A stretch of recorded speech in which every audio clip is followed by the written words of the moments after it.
حضرت ابو ہریرہ رضی اللہ تعالیٰ عنہ سے روایت ہے، رسول اللہ صلی اللہ علیہ وسلم نے فرمایا، جب تک میں تمہیں کسی معاملے میں آزاد چھوڑے رکھوں تب تک تم بھی مجھے چھوڑے رکھو، یعنی بلا وجہ سوال نہ کرو، کیونکہ تم سے پہلے لوگ اپنے انبیاء علیہ السلام سے سوالات کرنے اور پھر ان کے احکام کی مخالفت کرنے کی وجہ سے ہی ہلاک ہوئے۔ لہٰذا جب میں تمہیں کسی کام کا حکم دوں تو حسب ہمت اس کی تعمیل کرو، اور جب کسی کام سے منع کر دوں تو اس سے رک جا۔ حضرت بریدہ رضی اللہ تعالیٰ عنہ سے مروی ہے کہ ایک آدمی رسول اللہ صلی اللہ علیہ وسلم کے پاس آیا اور آپ سے نمازوں کے اوقات کے بارے میں پوچھا۔ آپ صلی اللہ علیہ وسلم نے فرمایا، ہمارے پاس آئندہ 2 دن ٹھہرو۔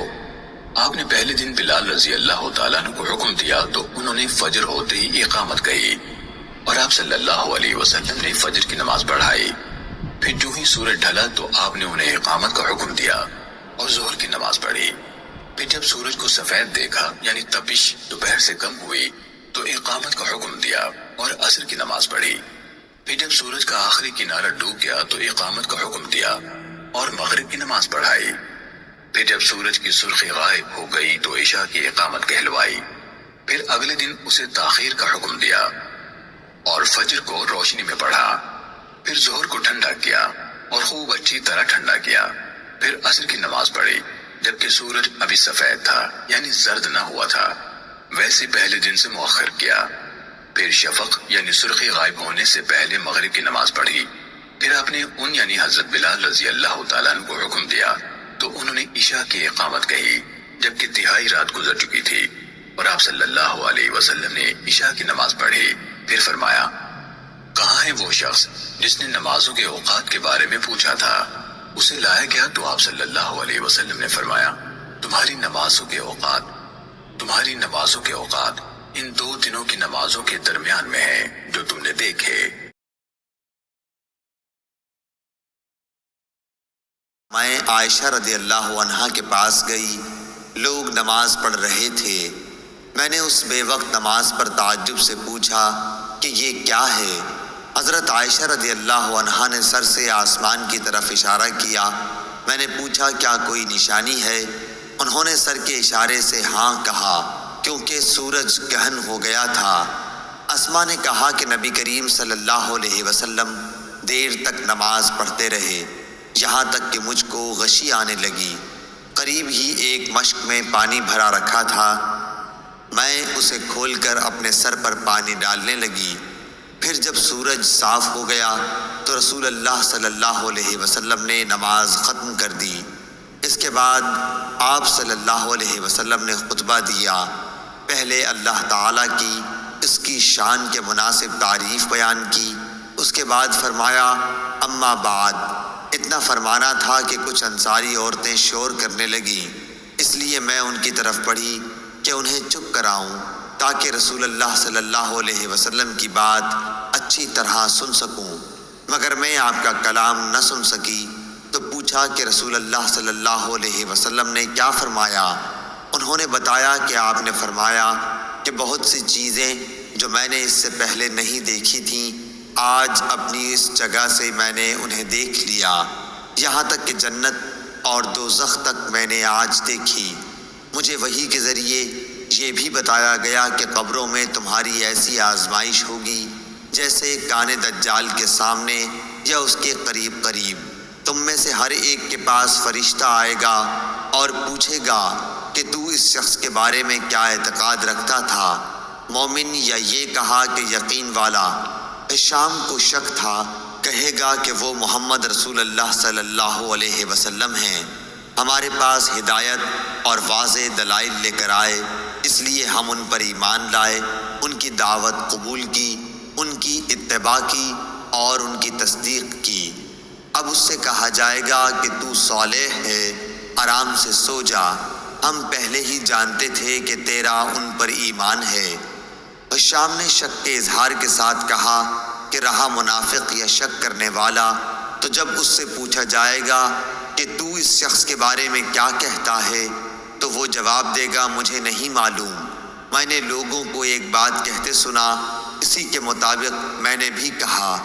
شام نے بیان کیا کہ فاطمہ بنت منظر نے جو کچھ کہا تھا میں نے وہ سب یاد رکھا، لیکن انہوں نے قبر میں منافقوں پر سخت عذاب کے بارے میں جو کچھ کہا وہ مجھے یاد نہیں رہا۔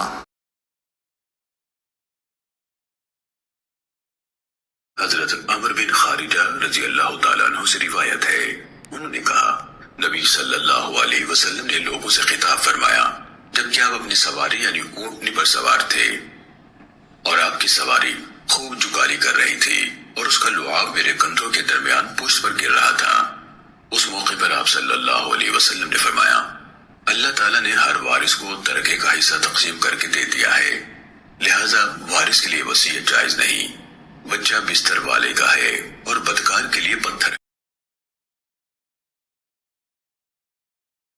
رسول اللہ صلی اللہ علیہ وسلم کے زمانے میں 1 سال قحط پڑا۔ آپ جمعے کی نماز کے لیے خطبہ دے رہے تھے کہ ایک شخص نے کھڑے ہو کر کہا یا رسول اللہ، گھوڑے بھوک سے ہلاک ہو گئے اور بکریاں بھی ہلاک ہو گئیں، آپ اللہ تعالیٰ سے دعا کیجئے کہ وہ ہم پر پانی برسائے۔ حضرت صلی اللہ علیہ وسلم نے اپنے ہاتھ اٹھائے اور دعا کی۔ حضرت انس رضی اللہ عنہ نے بیان کیا کہ اس وقت آسمان شیشے کی طرح بالکل صاف تھا، اتنے میں ہوا چلی، اس نے ابر کو اٹھایا، پھر اس ابر کے بہت سے ٹکڑے جمع ہو گئے اور آسمان نے گویا اپنے دہانے کھول دیے۔ جب ہم مسجد سے نکلے تو گھر پہنچتے پہنچتے پانی میں ڈوب چکے تھے۔ بارش یوں ہی دوسرے جمعے تک برابر ہوتی رہی۔ دوسرے جمعے کو وہی صاحب یا کوئی دوسرے پھر کھڑے ہوئے اور عرض کیا اے اللہ کے رسول، مکانات گر گئے، دعا فرمائیے کہ اللہ تعالیٰ بارش روک دے۔ حضرت صلی اللہ علیہ وسلم مسکرائے اور فرمایا اے اللہ، اب ہمارے چاروں طرف بارش برسا، جہاں اس کی ضرورت ہو، ہم پر نہ برسا۔ حضرت انس رضی اللہ عنہ کہتے ہیں کہ میں نے جو نظر اٹھائی تو دیکھا کہ اسی وقت ابر پھٹ کر مدینے کے ارد گرد سرپیچ کی طرح ہو گیا تھا۔ حضرت ابو ہریرہ رضی اللہ عنہ بیان کرتے ہیں رسول اللہ صلی اللہ علیہ وآلہ وسلم نے فرمایا روز قیامت سب سے پہلے شہید کا فیصلہ سنایا جائے گا، اسے پیش کیا جائے گا تو اللہ اسے اپنی نعمتیں یاد کرائے گا اور وہ ان کا اعتراف کرے گا۔ پھر اللہ فرمائے گا تو نے ان کے بدلے میں شکر کے طور پر کیا کیا؟ وہ عرض کرے گا میں نے تیری خاطر جہاد کیا حتیٰ کہ مجھے شہید کر دیا گیا۔ اللہ فرمائے گا تو نے جھوٹ کہا کیونکہ تو نے داد شجاعت حاصل کرنے کے لیے جہاد کیا تھا۔ بس وہ کہہ دیا گیا۔ پھر اس کے متعلق حکم دیا جائے گا تو اسے منہ کے بل گھسیٹ کر جہنم میں ڈال دیا جائے گا۔ دوسرا شخص جس نے علم حاصل کیا اور اسے دوسروں کو سکھایا اور قرآن کریم کی تلاوت کی، اسے بھی پیش کیا جائے گا تو اللہ اسے اپنی نعمتیں یاد کرائے گا، وہ ان کا اعتراف کرے گا۔ اللہ پوچھے گا کہ تو نے ان کے بدلے میں کیا کیا؟ وہ عرض کرے گا میں نے علم سیکھا اور اسے دوسروں کو سکھایا اور میں تیری رضا کی خاطر قرآن کی تلاوت کرتا رہا۔ اللہ فرمائے گا تو نے جھوٹ کہا، البتہ تو نے علم اس لیے حاصل کیا تھا کہ تمہیں عالم کہا جائے اور قرآن پڑھا تاکہ تمہیں قاری کہا جائے۔ وہ کہہ دیا گیا۔ پھر اس کے متعلق حکم دیا جائے گا تو اسے منہ کے بل گھسیٹ کر جہنم میں ڈال دیا جائے گا۔ تو تیسرا وہ شخص جسے اللہ تعالیٰ نے مال و زر کی جملہ اقسام سے خوب نوازا ہوگا، اسے پیش کیا جائے گا تو اللہ اسے اپنی نعمتیں یاد کرائے گا، وہ انہیں پہچان لے گا تو اللہ پوچھے گا تو نے ان کے بدلے میں کیا کیا؟ وہ عرض کرے گا میں نے ان تمام مواقع پر جہاں خرچ کرنا تجھے پسند تھا خرچ کیا۔ اللہ فرمائے گا تو نے جھوٹ کہا، تو نے تو اس لیے خرچ کیا کہ تجھے بڑا سخی کہا جائے۔ بس وہ کہہ دیا گیا۔ پھر اس کے متعلق حکم دیا جائے گا تو اسے منہ کے بل گھسیٹ کر جہنم میں ڈال دیا جائے گا۔ آپ نے ایک شخص کعب بن مرہ یا ابو سفیان کا ذکر کیا جو ممبر کے سامنے والے دروازے سے جمعے کے دن مسجد نبوی میں آیا۔ رسول اللہ صلی اللہ علیہ وسلم کھڑے ہوئے خطبہ دے رہے تھے۔ اس نے بھی کھڑے کھڑے رسول اللہ صلی اللہ علیہ وسلم سے کہا یا رسول اللہ صلی اللہ علیہ وسلم، بارش نہ ہونے سے جانور مر گئے اور راستے بند ہو گئے، آپ اللہ تعالیٰ سے بارش کی دعا فرمائیے۔ انہوں نے بیان کیا کہ رسول اللہ صلی اللہ علیہ وسلم نے یہ کہتے ہی ہاتھ اٹھا دیے۔ آپ صلی اللہ علیہ وسلم نے دعا کی کہ اے اللہ ہمیں سیراب کر، اے اللہ ہمیں سیراب کر، اے اللہ ہمیں سیراب کر۔ انس رضی اللہ عنہ نے کہا بخدا کہیں دور دور تک آسمان پر بادل کا کوئی ٹکڑا نظر نہیں آتا تھا اور نہ کوئی اور چیز ہوا وغیرہ جس سے معلوم ہو کہ بارش آئے گی، اور ہمارے اور صلح پہاڑ کے درمیان کوئی مکان بھی نہ تھا کہ ہم بادل ہونے کے باوجود نہ دیکھ سکتے ہوں۔ پہاڑ کے پیچھے سے ڈھال کے برابر بادل نمودار ہوا اور بیچ آسمان تک پہنچ کر چاروں طرف پھیل گیا اور بارش شروع ہو گئی۔ خدا کی قسم ہم نے سورج ایک ہفتے تک نہیں دیکھا۔ پھر ایک شخص دوسرے جمعے کو اسی دروازے سے آیا۔ رسول اللہ صلی اللہ علیہ وسلم کھڑے ہوئے خطبہ دے رہے تھے۔ اس شخص نے پھر آپ کو کھڑے کھڑے ہی مخاطب کیا کہ یا رسول اللہ صلی اللہ علیہ وسلم، بارش کی کثرت سے مال و منال پر تباہی آ گئی اور راستے بند ہو گئے، اللہ تعالیٰ سے دعا کیجیے کہ بارش روک دے۔ پھر رسول اللہ صلی اللہ علیہ وسلم نے ہاتھ اٹھائے اور دعا کی کہ یا اللہ اب ہمارے ارد گرد بارش برسا، ہم سے اسے روک دے، ٹیلوں، پہاڑوں، پہاڑیوں، وادیوں اور باغوں کو سیراب کر۔ انہوں نے کہا کہ اس دعا سے بارش ختم ہو گئی اور ہم نکلے تو دھوپ نکل چکی تھی۔ شریک نے کہا کہ میں نے انس رضی اللہ عنہ سے پوچھا کہ یہ وہی پہلا شخص تھا، تو انہوں نے فرمایا کہ مجھے معلوم نہیں۔ رسول اللہ صلی اللہ علیہ وسلم نے اس وقت جب آپ کے گرد صحابہ کی ایک جماعت بیٹھی ہوئی تھی فرمایا کہ مجھ سے بیعت کرو اس بات پر کہ اللہ کے ساتھ کسی کو شریک نہ کرو گے، چوری نہ کرو گے، زنا نہ کرو گے، اپنی اولاد کو قتل نہ کرو گے، اور نہ آمدن کسی پر کوئی ناحق بہتان باندھو گے، اور کسی بھی اچھی بات میں اللہ کی نافرمانی نہ کرو گے۔ جو کوئی تم میں اس عہد کو پورا کرے گا تو اس کا ثواب اللہ کے ذمے ہے، اور جو کوئی ان بری باتوں میں سے کسی کا ارتکاب کرے اور اسے دنیا میں اسلامی قانون کے تحت سزا دے دی گئی تو یہ سزا اس کے گناہوں کے لیے بدلہ ہو جائے گی، اور جو کوئی ان میں سے کسی بات میں مبتلا ہو گیا اور اللہ نے اس کے گناہ کو چھپا لیا تو پھر اس کا معاملہ اللہ کے حوالے ہے، اگر چاہے معاف کرے اور اگر چاہے سزا دے دے۔ عبادہ کہتے ہیں کہ پھر ہم سب نے ان سب باتوں پر آپ صلی اللہ علیہ وسلم سے بیعت کر لی۔ ایک دن حضرت صلی اللہ علیہ وسلم لوگوں میں تشریف فرما تھے کہ آپ کے پاس ایک شخص آیا اور پوچھنے لگا کہ ایمان کسے کہتے ہیں؟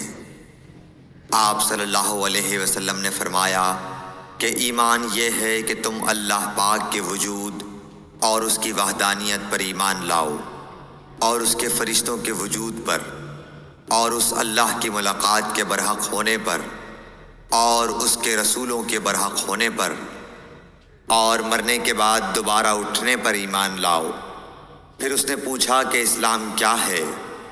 آپ صلی اللہ علیہ وسلم نے پھر جواب دیا کہ اسلام یہ ہے کہ تم خالص اللہ کی عبادت کرو اور اس کے ساتھ کسی کو شریک نہ بناؤ، اور نماز قائم کرو، اور زکوٰۃ فرض ادا کرو، اور رمضان کے روزے رکھو۔ پھر اس نے احسان کے متعلق پوچھا۔ آپ صلی اللہ علیہ وسلم نے فرمایا احسان یہ ہے کہ تم اللہ کی عبادت اس طرح کرو گویا تم اسے دیکھ رہے ہو۔ اگر یہ درجہ نہ حاصل ہو تو پھر یہ تو سمجھو کہ وہ تم کو دیکھ رہا ہے۔ پھر اس نے پوچھا کہ قیامت کب آئے گی؟ آپ صلی اللہ علیہ وسلم نے فرمایا کہ اس کے بارے میں جواب دینے والا پوچھنے والے سے کچھ زیادہ نہیں جانتا، البتہ میں تمہیں اس کی نشانیاں بتلا سکتا ہوں۔ وہ یہ ہیں کہ جب لونڈی اپنے آقا کو جنے گی، اور جب سیاہ اونٹوں کے چرانے والے دیہاتی لوگ ترقی کرتے کرتے مکانات کی تعمیر میں ایک دوسرے سے بازی لے جانے کی کوشش کریں گے، یاد رکھو قیامت کا علم ان 5 چیزوں میں ہے جن کو اللہ کے سوا کوئی نہیں جانتا۔ پھر آپ صلی اللہ علیہ وسلم نے یہ آیت پڑھی کہ اللہ ہی کو قیامت کا علم ہے کہ وہ کب ہوگی۔ پھر وہ پوچھنے والا پیٹھ پھیر کر جانے لگا۔ آپ نے فرمایا کہ اسے واپس بلا کر لاؤ۔ لوگ دوڑ پڑے مگر وہ کہیں نظر نہیں آیا۔ آپ صلی اللہ علیہ وسلم نے فرمایا کہ یہ جبرائیل علیہ السلام تھے جو لوگوں کو ان کا دین سکھانے آئے تھے۔ غزوہ خندق کے دن نبی کریم صلی اللہ علیہ وسلم نے دشمن سے خبر لانے کے لیے صحابہ رضی اللہ عنہم سے کہا تو زبیر رضی اللہ عنہ تیار ہو گئے۔ پھر ان سے کہا تو زبیر رضی اللہ عنہ ہی تیار ہوئے۔ پھر کہا پھر بھی انہوں نے ہی آمادگی دکھلائی۔ اس کے بعد آپ صلی اللہ علیہ وسلم نے فرمایا کہ ہر نبی کے حواری مددگار ہوتے ہیں اور میرے حواری زبیر رضی اللہ عنہ ہیں۔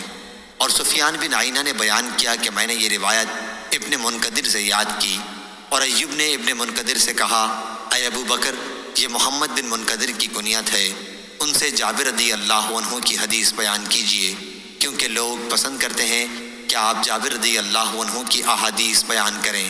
تو انہوں نے اسی مجلس میں کہا کہ میں نے جابر رضی اللہ عنہ سے سنا، اور 4 احادیث میں پے در پے یہ کہا کہ میں نے جابر رضی اللہ عنہ سے سنا۔ علی بن عبداللہ مدینی نے کہا کہ میں نے سفیان بن عینہ سے کہا کہ سفیان سوری تو غزوہ قریظہ کہتے ہیں بجائے غزوہ خندق کے۔ انہوں نے کہا کہ میں نے اتنے ہی یقین کے ساتھ یاد کیا ہے جیسا کہ تم اس وقت بیٹھے ہو کہ انہوں نے غزوہ خندق کہا۔ سفیان نے کہا کہ یہ دونوں ایک ہی غزوہ ہیں، کیونکہ غزوہ خندق کے فوراً بعد اسی دن غزوہ قریظہ پیش آیا، اور وہ مسکرا